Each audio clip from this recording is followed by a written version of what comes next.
to reset Heartland Bank online banking password. So let's get started with the tutorial. Open the preferred web browser, then simply navigate to the Heartland official website.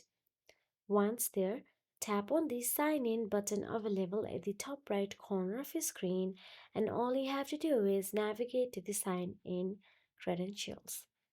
Now here you can see there is Forgot Password option available.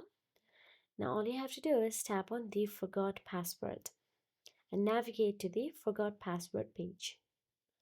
Once there, you will have to enter your email address associated with Heartland Bank, and they will send you a password or a code verification, and you can change it easily or reset your password easily there. And that is it. If you found this video helpful, please like, share and subscribe our channel, and thank you so much for watching.